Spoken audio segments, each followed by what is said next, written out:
যারা আমাকে নিয়ে এই ইদানিং বহু লেখালেখি এবং বহু কটাক্ষতা নিয়ে ব্যস্ত আছে, আমি অনুরোধ করব যে আমাদের যারা আছেন আপনারা কিন্তু ধৈর্যশীলতার পরিচয় দিবেন। আমরা যেহেতু আহলে হক, আমরা তাদের হেদায়েত কামনা করি। যদি আমাকে ভালো মন্দ বলে তিনি হেদায়েত হয়ে যান, আমি আল্লাহর দরবারে শুকরগুজার হব। আর যদি তিনি আজলি কম বক্তে হেদায়েত নাও পান, তা আমি মনে করি তাদের এই গালমন্দটা আমাদের যদি ইখলাসের সাথে আমরা কাজ করি তাহলে সমুদয় আমাদের দোয়া হয়ে আসবে। আমাকে যারা কটাক্ষ করতেছে তাদের কটাক্ষটা আমার জন্য দোয়ার পাল্লা বাড়ি করে দিতেছে, আমার সবের পাল্লা বাড়ি করে দিচ্ছে। তারা আমাদের জন্য ফায়দা করে দিচ্ছে।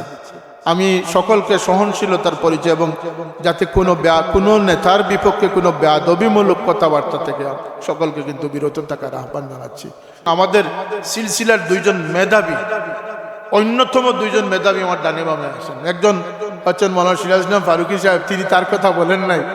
তিনি প্রতিটি পরীক্ষায় ফার্স্ট ক্লাস ফার্স্ট যেমন পেয়েছেন, তিনি যখন এমসি কলেজে গিয়ে বিএ পরীক্ষা দিয়েছেন সারা বাংলাদেশের সকল জেনারেলদের মধ্যে তিনি প্রথম বিভাগে প্রথম স্থান। হাফিজ মৌলানা হেলালউদ্দিন সাহেব তিনি হিফজ সম্পন্ন করে শতুর মাদ্রাসার কামিলের কৃতি ছাত্র হওয়া সত্ত্বে আমাকে এসে বললেন যে সুফি সাহেব চলেন আমরা শাহজালাল ইউনিভার্সিটিতে ইকোনমিক্সে অ্যাডমিশন টেস্ট দিব। আমি বললাম যে আপনি পড়েন, আপনি মেধাবী, আমার এগুলো অনার্স করার কোনো ইচ্ছা নেই।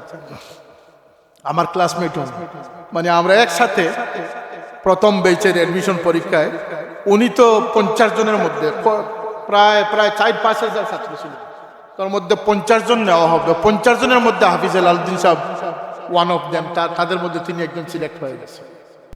যখন ব্রিটিশ আমল তুঙ্গে, তখন ব্রিটিশরা গবেষণার মাধ্যমে তারা জানতে পারলো যে এই জাতিকে দমানো বা এই জাতিকে গোলামির জিঞ্জিরে আবদ্ধ করা তাদের পক্ষে কসমিনকালেও সম্ভব না। এর কারণ তারা উদ্ঘাটন করলো যে এদের কাছে কুরআনুল করিম রয়েছে।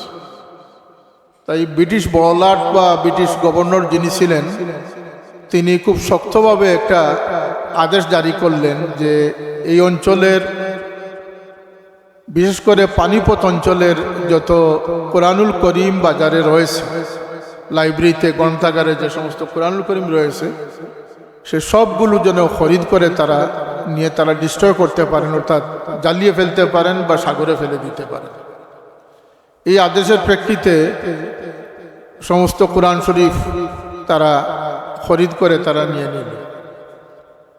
এই খবরটি যখন তৎকালীন দুনিয়ার বিখ্যাত বুজুর্গ, আমাদের সম্মানিত আমাদের আকাবির হযরত সানাউল্লাহ পানিপতি রহমতুল্লাহ আলাইহি জানতে পারলেন, তিনি ইংরেজ দায়িত্বশীল বা ইংরেজ প্রধান যিনি আছেন তাকে ডেকে পাঠালেন। তিনি বললেন যে বাজারে যে কুরআনগুলো রয়েছে সেগুলো তোমরা ক্রয় করলে কেন? তোমরা তো ইঞ্জিলের মানুষ, তোমরা ইঞ্জিলের অনুসারী, তোমরা খ্রিস্টান, তোমরা আমাদের কুরআন দিয়ে কি করবে? তখন সে বলল যে এটা আমাদের বড়লাটের হুকুম, আমরা কুরআনকে নষ্ট করলে আর মুসলমানরা কুরআন পাবে না এবং তাদেরকে আমরা বিভ্রান্ত করতে পারি। তিনি জবাব দিয়েছিলেন যে শোনো, এই পানিপথে নাবালক ছাড়া প্রাপ্তবয়স্ক পুরুষ মহিলাদের সংখ্যা 40,000 এবং 40,000ই হাফিজে পড়ে। সুতরাং তোমরা যদি কোরআনের কপিগুলো নষ্ট করে তোমরা ইসলামকে দূর করতে চাও, সেটা কসমিনকালেও তোমাদের জন্য সম্ভব হবে না। ইন্না নাহনু নাজ্জালনা যিকরা ওয়া ইন্না লাহু লাহাফিজুন।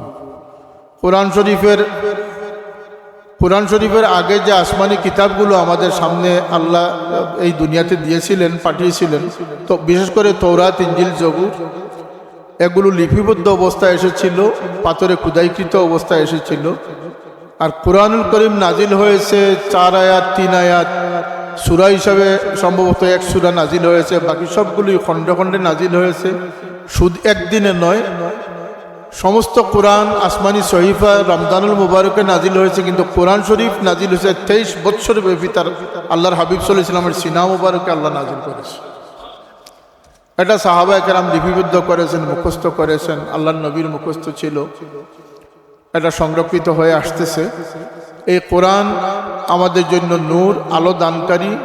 আমি অনেক জায়গায় বলেছি যে এক বাক্সে 2 জিনিস রাখার কোনো অবকাশ নেই। বিপরীতমুখী 2 জিনিস একটা বাক্সে যেমন রাখার কোনো অবকাশ নেই, যেমন আপনার জুয়েলারি বক্স, যেটাতে অর্নামেন্টস রাখা হয়, এই টিস্যুর বক্সের মতো একটা বাক্স থাকে মানুষের সোনা গয়না রাখার জন্য আলমারির ভিতরে।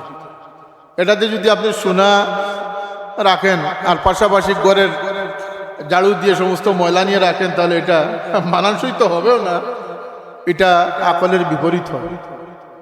পরস্পর বিরোধী দুই জিনিস একসাথে রাখা যায় না। আপনি হালাল হারামকে একসাথে রাখতে পারবেন না।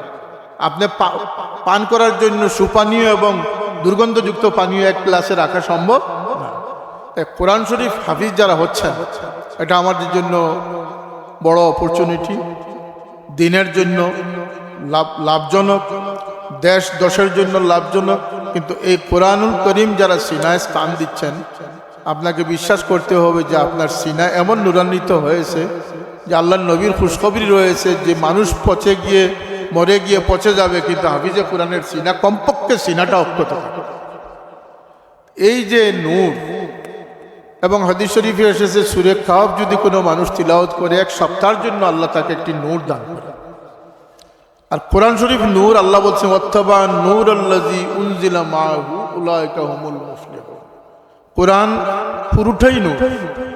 1 হরফে 10 নেকি তিলাওয়াতে, নামাজের মধ্যে 1 হরফে 100 নেকি। আর এই কোরআন শরীফ তিলাওয়াত করলে আসমান থেকে ফিরিস্তা আনা যায়, এটা আপনারা হয়তো অনেকেই জানেন না।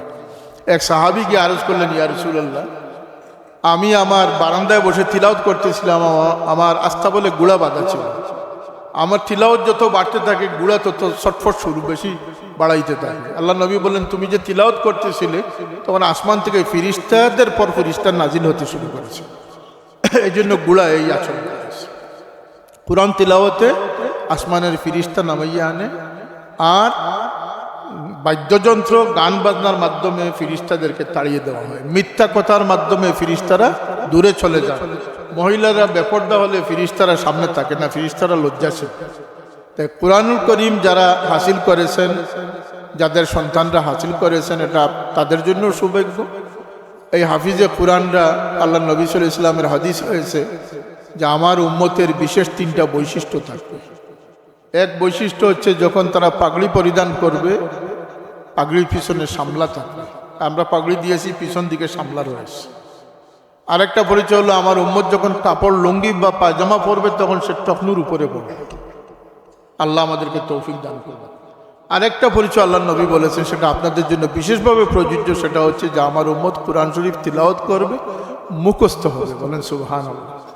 তিলাওয়াত অব্যাহত রাখবে, কবরে গিয়েও তিলাওয়াত ছাড়বে না। কিয়ামতের দিন রোজে মাশরে যখন উঠবে, তিলাওয়াত করে করে উঠবে, ফেরেশতারা বলবেন আপনারা তিলাওয়াত থামাচ্ছেন কেন? আপনারা তিলাওয়াত করতে করতে আপনারা জান্নাতে প্রবেশ করবেন। একইভাবে মুয়াজ্জিনদের ফজিলত আল্লাহ নবী বলেছেন যে কিয়ামতের দিন উঠে আমি দেখব সবাই তো উলঙ্গ অবস্থায় উঠবে, আমি দেখব যে ইব্রাহিম আলাইহিস সালামকে সর্বপ্রথম কাপড় পরিধান করানো হয়েছে, তারপরে আমাকে পরিধান করা হয়েছে, তারপরে আমার বিলাল আমার মুয়াজ্জিনকে পরিধান করা হয়েছে, তারপরে সারা দুনিয়ার সমস্ত মুয়াজ্জিনদেরকে কাপড় পরানো হবে। মুয়াজ্জিনরাও সম্মানিত হবে। হাফিজে কোরআন বা হামিলে কোরআন বা সাহিবে কোরআন, তার মর্যাদাটা একটু চিন্তা করেন। আল্লাহ নবী উপমা পেশ করেছেন যে কোনো সাদা দাড়িওয়ালা মুরব্বীকে সম্মান দিবে, মুমিনকে সম্মান দিবে, সেজন্য আল্লাহকে সম্মান দিবে। একই হাদিসে আল্লাহ নবী বলতেছেন যে হামিলে কোরআন বা সাহিবে কোরআনকে সম্মান দিল, সেও যেন আল্লাহকে সম্মান দিল। আমরা যারা সৌভাগ্যবান, আমরা ওই মানুষ যাদেরকে সম্মান আল্লাহ নির্ধারিত করে রেখেছেন, এবং যাদেরকে সম্মান দিলে আল্লাহকে সম্মান দেওয়া হয়। আমরা যেন নিজেরা আমাদেরকে অসম্মানিতে লিপ্ত না করি, আমরা যেন আমাদেরকে মা বাবার অবাধ্য সন্তান হিসাবে পরিগণিত না করি, আমরা যেন আমাদের উস্তাদদের সামনে আমাদেরকে বেয়াদব হিসাবে উপস্থাপন না করি। আল্লাহ সেই তৌফিক আমাদেরকে দান করে। কোরআন মিটবে না, কোরআন থাকবে, এটা আল্লাহর ওয়াদা। কিন্তু কোরআনের অপব্যাখ্যা শুরু হয়ে গেছে, যেটি বিগত 1300 বছর, 1350, 1400 বছর হয় নাই। কোরআনের উপরেও ফিতনা এসে গেছে। আপনারা একটু সরেন প্লিজ, কারণ আজকে কোরআন শরীফকে নিয়ে যে বেয়াদবিমূলক উপস্থাপনা হচ্ছে, আগের কাব্য কবিতার গ্রন্থকেও মানুষ সম্মান দিত। আমি সেদিন একটা নতুন গাড়ি একজন নিয়ে এসেছেন, 2.5 কোটি টাকার গাড়ি, আমাকে বসাবো। আমি উঠেই দেখলাম যে পায়ের নিচে বাংলা সংবাদপত্রের পত্রিকা।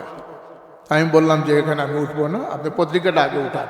বললেন যে এটা তো ইংল্যান্ডে এমন ঘটনা ঘটেছে, বলেছেন যে এটা তো ইংলিশ পত্রিকা, ইংলিশ ভাষা। আমি বললাম যে কোনো ভাষা হোক, কোনো ভাষা কোনো কোনো কোনো মানুষ সৃষ্টি করে নাই, সকল ভাষা আল্লাহ প্রদত্ত নিয়ামত। আর এই ভাষা যে ভাষারই হোক, আমি যদি এটাকে সম্মান না করি আমার এবং আমার বংশধররা ইলম হাসিল করতে পারবে, এটা মনে রাখবেন। ভাষার যদি তাজিম থাকে, তো কোরআনে পাকের তাজিম কতটুকু আছে। কিছুক্ষণ আগে শুনলেন যে এক বুজুর্গ রাত্রি ঘুমালেন না কোরআনে পাকের অসম্মান বিবেচনা, কিন্তু আজকের দিনে কোরআনকে হাতে নিয়ে নাড়াচাড়া থেকে নিয়ে যে কি পরিমাণ যে বেয়াদবিমূলক শিক্ষা আমাদের সমাজকে দেওয়া হচ্ছে, এবং বলতে বলতে কোরআনকে নিয়ে এত সিনিমিনি খেলা হচ্ছে যে কেউ বলতেছে টাইয়ের কথাও কোরআনে আছে, এক পাগল বলেছে ট্রাম্পের কথাও আছে, একজন বলেছে ফেসবুকের কথাও আছে। আমি মিথ্যা বলতেছি না, সত্য বলতেছি। এই ধরনের যদি উপস্থাপনা হয়, আগেকার মুমিন যারা ছিলেন, সাধারণ পাবলিক যারা ছিলেন, তারা আল্লাহর ভয় তাদের মধ্যে এতটুকু ছিল যে তাদেরকে তারা বাঁচানোর জন্য প্রয়োজনীয় সকল ইলিম তারা জেনে নিতেন, বুঝে নিতেন। আজকে আলিমরাও সেটা জানা বোঝার কোনো চেষ্টা করে না। কোরআন শরীফ কিভাবে ধরতে হবে, ফতোয়া এসে গেছে, কোরআন শরীফ বিনা উজুতে ধরতে পারবেন। আল্লাহর কোরআনের সাথে কন্ট্রাডিকশন। আল্লাহ বলতেছেন লা ইয়ামাসসুহু ইল্লাল মুতাহহারুন, সে বলতেছে যে পাক, শরীর পাক থাকলেই হবে, ওযুর কোনো প্রয়োজন নাই। এমন ফতোয়া আসছে না? আসছে না। তারপরে দেখেন এই কোরআনুল করিম আল্লাহ পাক নাজিল করেছেন আমাদের জন্য, এটাকে খতম তেরাবির জন্য নয়, এটাকে শুধুমাত্র সবিনা পড়ার জন্য নয়। এই কোরআন শরীফ যার ভিতরে প্রবেশ করেছে, সে যদি শরীফ বিধান অনুযায়ী তার জীবন চালাতে পারে শর্ত মোতাবেক, তাহলে সে আখিরাতের 10 জন দুজকি শফাআত করার অধিকার আল্লাহ পাক তাকে দিয়েছে। আহাল্লা হালালাহু আহাররামা হারামাহু, হাদিসের ইবাদত। এই জ্ঞানটুকু নিয়ে যদি সে চলে, তাহলে তাকে তার পরিবারভুক্ত 10 জনকে শফাআত করার অধিকার দেওয়া। যেমন আমাদের হাফিজ হেলালউদ্দিন সাহেব হজে যাচ্ছেন, আল্লাহ সমস্ত হাজিদেরকে হজ্জে মবরুর, জিয়ারতে মকবুল নসিব করুন, আমরা দোয়া করি। কিন্তু হজের শর্তাবলী, হজ এই শর্ত পূরণ করা মাধ্যমে হজ কবুল হয়। আপনার আল্লাহ বলতেছেন যে ফালা রাফাসা ওয়ালা ফুসুকা ওয়ালা জিদালা ফিল হজ, হজের মধ্যে যে সমস্ত নিষেধাজ্ঞা এসেছে সেটা থেকে তাকে বেঁচে থাকতে হবে। আল্লাহর নবীর হাদিস রয়েছে যে মান হাজ্জা ওয়ালাম ইয়ারফুস ওয়ালাম ইয়াফসুক রাজাকা ইয়াউমিন ওয়ালাদাতহু আও কামা ক্বালা আলাইহিস সালাতু ওয়াসসালাম, যে হজ করলো এবং ফিস্ক ফুজুরি থেকে, রাফস থেকে তাকে সে বাঁচিয়ে রাখলো, সে আরফা থেকে এইভাবে ফিরত যাবে যেন তার মা তাকে ওই দিন জন্ম দিয়েছে। আমার পীর ও মুর্শিদ হযরত সাহাবুল্লাহ রহমতুল্লাহ আলাইহি কোরআনে পাকের সহিশুদ্ধ তিলাওয়াতের ক্ষেত্রে যে অনন্য ভূমিকা রেখেছেন, ইনশাআল্লাহ কিয়ামত পর্যন্ত না হরফ বদলানোর চেষ্টায় কেউ সফল হবে, না কোরআন শরীফের সহি তিলাওয়াত নষ্টে কেউ ব্যর্থ হবে। দারুল খেদমত মসজিদুল ট্রাস্ট ইনশাআল্লাহ সারা দুনিয়াব্যাপী খেদমত আঞ্জামে সফল হয়েছে, আগামীতে আরো বেশি সফল হবে। আপনাদের খেদমতে গুজারিশ, আপনারা কোরআনুল করিমের এই বাগানগুলোকে আরো সুস্পষ্টভাবে সাজানোর চেষ্টা করুন। কোরআনিক নলেজ, আমি মৌলানা ফয়জুদ্দিন সাহেবকে সবসময় বলে এসেছি যে তাদেরকে কোরআনিক নলেজ দান করেন। এই কোরআন কিভাবে, কার মাধ্যমে, কতদিনে, কি জন্য আমাদের কাছে, কে পাঠিয়েছেন, কোরআন কে নাজিল করেছেন? আল্লাহ। কোরআন কার কালাম?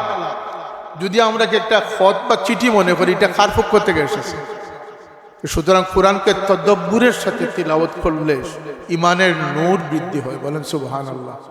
কোরআন তিলাওয়াতেও সওয়াব আছে। যদি আজকে ফতোয়া এসেছে কোরআন তিলাওয়াতে কোনো সওয়াব নাই, নাউজুবিল্লাহ বলেন। কোরআনের এমনই বরকতময় মর্যাদা সম্পন্ন একটি কিতাব, যেটি পড়লেও সওয়াব, শুনলেও সওয়াব, বুঝলেও সওয়াব। কিন্তু এই কোরআন কার পক্ষ থেকে এসেছে, এটা হচ্ছে সবচেয়ে বড় কথা। আপনি যদি বিদেশ থেকে আগে সন্তানরা চিঠি লিখতেন, তে মা অশিক্ষিত, তিনি পড়তে পারেন না, তিনি বাড়ি বাড়ি নিয়ে যেতেন, বাবা আমার এটা একটু পড়ে শোনা, আমার জাদু লেখেছে। তো অনেক আবার বলতেন যে এটা তো গতকালকে চাচি তোমাকে পড়ে শোনালাম, না আরেকবার পড়ে শোনা, আমার তৃপ্তি আসতেছে। সুবহানাল্লাহ। প্রেমিকের চিঠি প্রেমিকা পড়তেছে, প্রেমিকার চিঠি প্রেমিক পড়তেছে, যত পড়ে তাতে ভালো লাগে। এই দৃষ্টিকোণ আনতে হবে যেটা আমার মালিক ও মৌলার পক্ষ থেকে লিপিবদ্ধ হয়েছে। সুবহানাল্লাহ। এটাকে তদব্বুরের সাথে আপনি যদি 3 পারা 10 পারা তিলাওয়াত করেন, নামাজে হোক নামাজের বাইরে হোক।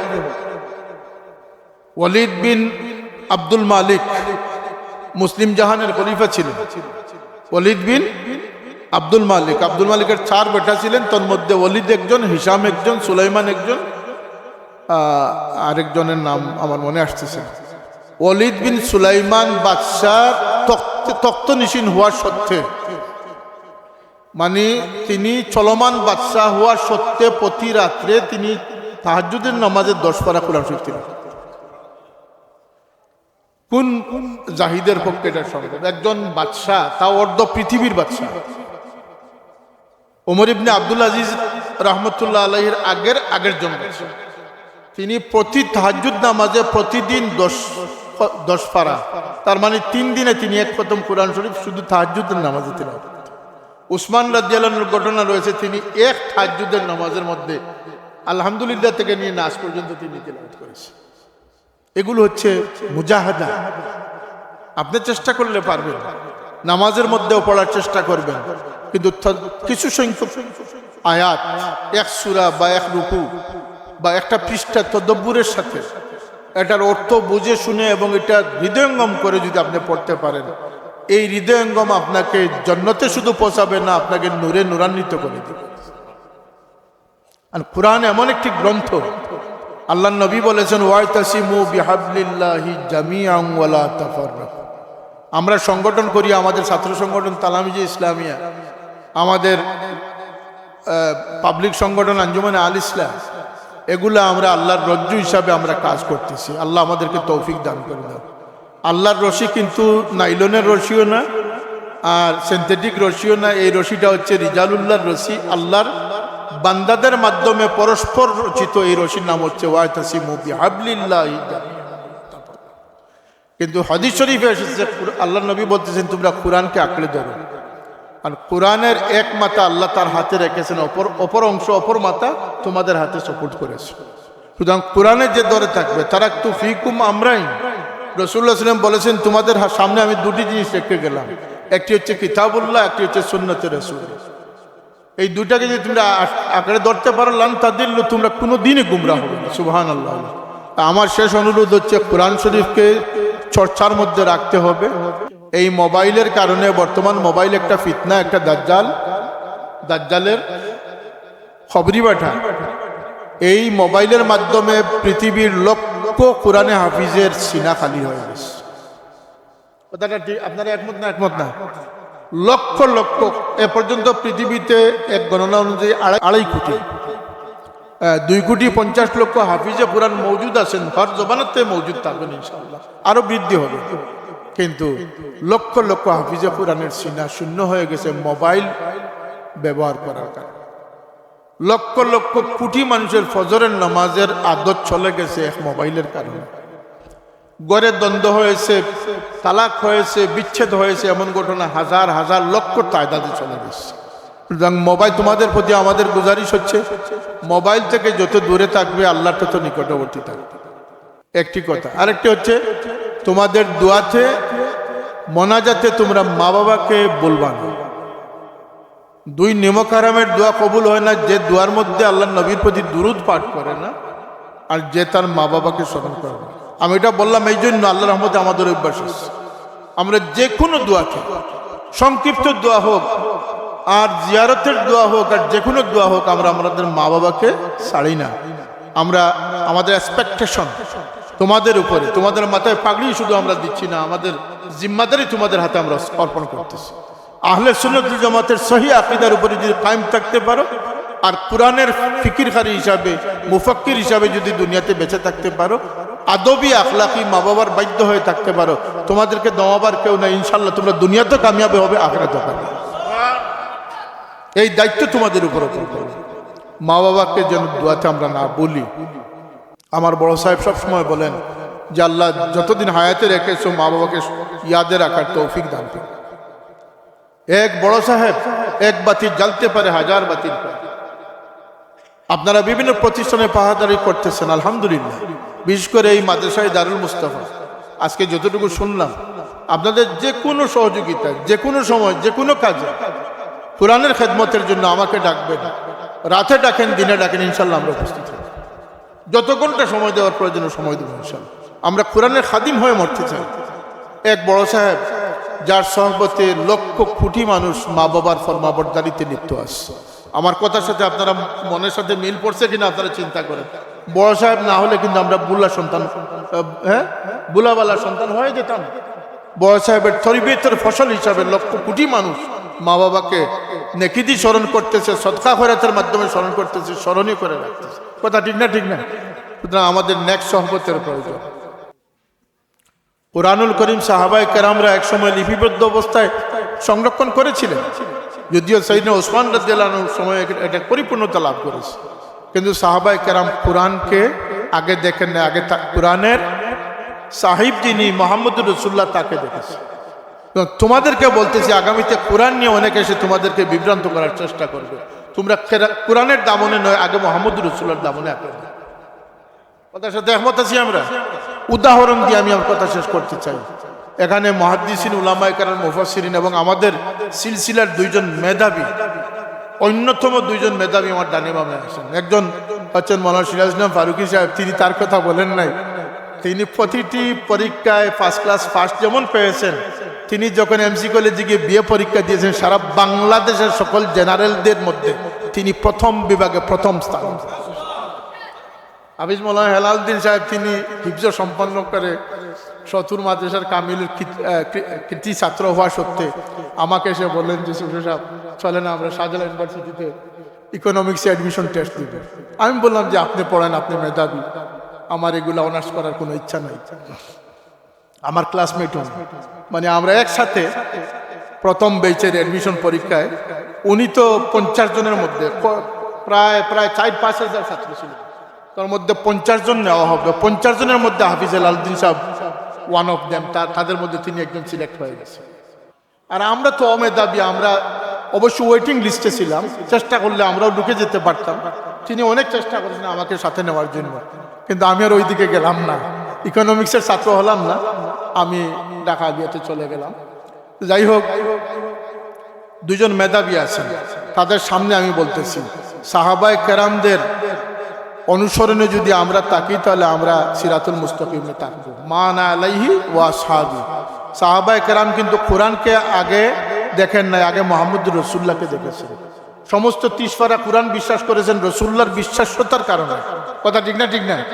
এবং যেদিন কিবলা পরিবর্তনের আয়াত নাজিল হলো, এই আমি ছাত্ররা, আমি তোমাদের উদ্দেশ্যে বলতেছি, যেদিন আমাদের কিবলা বাইতুল মুকদ্দিস থেকে খানায়ে কাবার দিকে পরিবর্তন হলো, কাদ নারা তাকাল্লুবা ওয়াজহিকা ফিস সামা ইলা আখিরিল আয়াত, সেদিন কিন্তু আয়াত মুহাম্মদুর রাসূলুল্লাহ সাল্লাল্লাহু আলাইহি ওয়াসাল্লাম সিনা মুবারকের ভিতরে ছিল, সিনা মুবারকের ভিতরে ছিল, এবং সেটা জোহরের নামাজ ছিল, 4 রাকাতি নামাজ ছিল।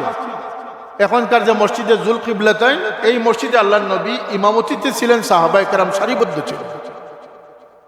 কিন্তু সেই নামাজের 2 রাকাত পড়ার পরে আল্লাহর নবীর সিনা মুবারকের মধ্যে গোপনীয়ভাবে আয়াত নাজিল হয়েছে, কাদ নারা তাকাল্লুবা ওয়াজহিকা ফিস সামাই ফালানুওয়াল্লিয়ান্নাকা কিবলাতান তারদা ফাওয়াল্লি ওয়াজহাকা শাতরাল মাসজিদিল হারাম। এই আয়াত কিন্তু পাঠ করার, তিলাওয়াত করার সময় আল্লাহর নবী পান না, যেহেতু নামাজের ভিতরে। হুজুরে পাক সাল্লাল্লাহু আলাইহি ওয়াসাল্লাম সেই মেহরাব থেকে তিনি চলে চলে চলে চলে এসে তিনি বিপরীতমুখী হয়ে কিবলার দিকে মুখ করে তিনি নামাজ চালিয়ে গেলেন। সুবহানাল্লাহ। একজন সাহাবীও কোনো দ্বিধা দ্বন্দ্ব ছাড়া, কোনো দলিল ডকুমেন্টের প্রয়োজন ছাড়া মুহাম্মদুর রাসূলুল্লাহর অনুসরণ করেছিলেন না, আগে কোরআনকে পেয়েছিলেন, আগে মুহাম্মদুর রাসূলুল্লাহ। তোমাদের কাছে এই ধরনের আমাদের খয়েরখা বলবো না, আমাদের দুশ্মন বলবো, যারা আমাকে নিয়ে এই ইদানিং বহু লেখালেখি এবং বহু কটাক্ষতা নিয়ে ব্যস্ত আছে, আমি অনুরোধ করব যে আমাদের যারা আছেন আপনারা কিন্তু ধৈর্যশীলতার পরিচয় দিবেন।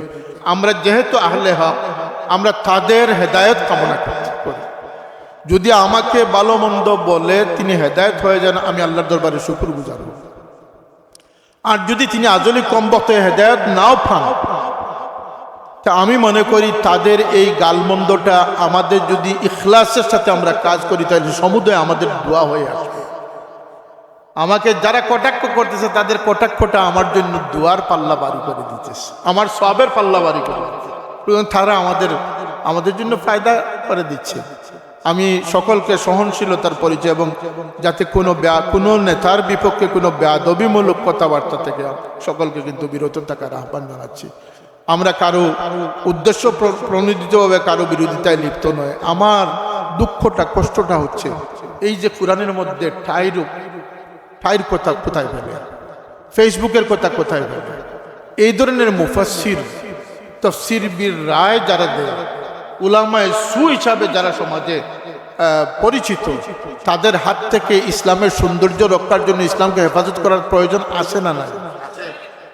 এটি হচ্ছে আমার মিশন। আমার বাবা বলতেন যে পুরাতন মুসলমানের উপরে টিকে থাকে, কথা ঠিক না? আপনাদের অনেকে জানা আছে। আমরা পুরাতন মুসলমান। আমরা কারা? পুরাতন মুসলমানের উপরে।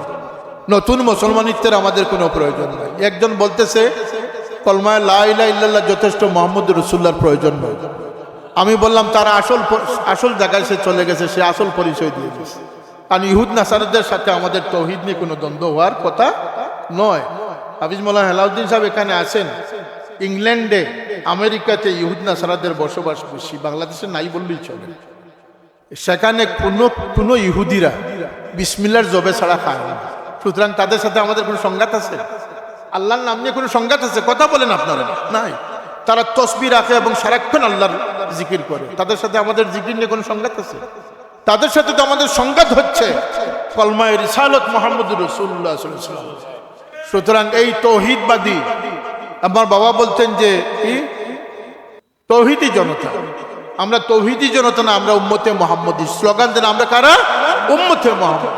আমরা তৌহিদি জনতা নয়। কারণ তৌহিদ আরো বিভিন্ন ধর্ম, আমি ধর্ম নিয়ে গবেষণা করেছি, আমার বড় সাহেব গবেষণা করেছেন। বেদ, পুরাণ, ত্রিপিটক এবং রামায়ণ, মহাভারত আমাদের বাড়িতে আছে। বড় সাহেবের দীর্ঘ জীবনে একটা গবেষণা হচ্ছে এই হিন্দুইজম। আমরা কম্পারেটিভ রিলিজিয়ন সম্পর্কে আমাদের অভিজ্ঞতা আছে। আমরা প্রমাণ করে দিতে পারবো যে আল্লাহকে মানে না এমন কোন ধর্ম পৃথিবীতে সবই মানে। কেউ ঈশ্বর বলে মানে, কেউ ভগবান বলে মানে, কেউ উপরালা বলে মানে, কেউ গড বলে মানে, সবাই মানে। আমরা তৌহিদি জনতা নয়, আমরা মুহাম্মদুর রাসূলুল্লাহর উম্মত। আমরা গর্বিত উম্মত।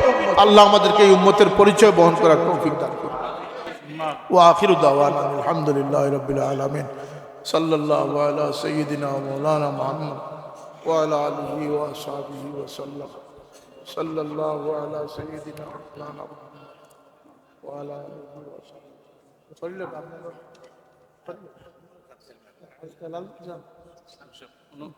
ইংল্যান্ড থেকে বাংলাদেশ থেকে আমার ভাই তারাও থাকে। আল্লাহ কবুল করুক। আসানির সাথে নিরাপদে সুস্থভাবে আল্লাহ মকবুল সফর নসিব করুন। আমিন। সাল্লাল্লাহু আলা সাইয়্যিদিনা মাওলানা মুহাম্মদ ওয়া আলা اللهم آمين. الحمد لله رب العالمين والصلاة والسلام على سيد المرسلين وعلى آله وأصحابه وأهل بيته. اللهم اجعل جمعنا هذا جمعا سعيدا طيبا واجعل تفرقنا من كل سيئات معصوما. আল্লাহ কোরআনে পাকের এই বাবরকত মাহফিল তোমার কাছে ভিক্ষা চাইয়ার মাওলা, আমরার গুনাহ কথা জিন্দেগি সমস্ত কসুরিরে তুমি মাফ করে দাও। আমরার মাই বাবা সহ জমিয়ে মুর্দেগানরে মাফ করে দাও। ইয়া আল্লাহ, আমরা যারা জিন্দা আছি আমরারে হেদায়েত নসিব করে দাও। আল্লাহ আমরার বিবি বাচ্চান্তরে মাফ করে দাও। ইয়া আল্লাহ, খাস করে কোরআনে পাকের বাগান হলে তুমি তরক্কির সাথে কায়েম রাখো। ই দরসগাহে তুমি কায়েম রাখো। ই মাদ্রাসার খেদমত গুজার দেশ বিদেশ থেকে আল্লাহ যারা খেদমত শামিল আছেন তারা দিন দুনিয়ারে উজালা করে দাও। খাস করিয়ে তান্তানোর মুর্দেগান হলোর সওয়াব রসানির বাইস বানাই দাও। ইয়া আল্লাহ, আল্লাহ তালিবে কোরআন হলোর সিনারে নূরে কোরআন দি মনোবর করে দাও। আল্লাহ আমরা বড় আশা করছি এরা তোমার দিন দিয়ে আগামীতে অগ্রসর করবো। মৌলা আল্লাহ, ই ফাগলির হুরমত রাখবার তৌফিক তারা দান করে দাও। মা আমল বা আখলাক আল্লাহ তারা জিন্দগিরে মুজাইন করবার তৌফিক দান করে।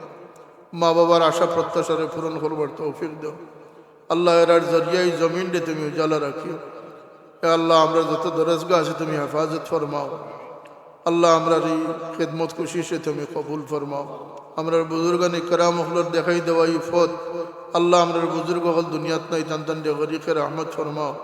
খাস করি আমার ফির ও মুর্শিদর জিন্দগির সমস্ত খিদমতরে কবুল ফরমাও। আল্লাহ এই খিদমত লগে আমরা রে সামিল থাকবার তৌফিক দান করি দাও। ইয়া আল্লাহ জিন্নাত ইনসানের দুঃখা থেকে আমরা রে হেফাজত ফরমাও। তনে মনে শান্তি দে, অশান্তি থেকে আমরা রে বাঁচাইয়া রাখ।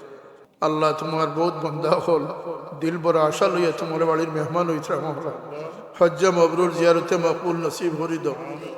اللهم يسر لنا زيارة حرمك وحرم نبيك سيدنا محمد صلى الله عليه وسلم. اللهم يسر لنا معرات لقلوبنا وأبداننا والسلامة والعافية في ديننا ودنيانا.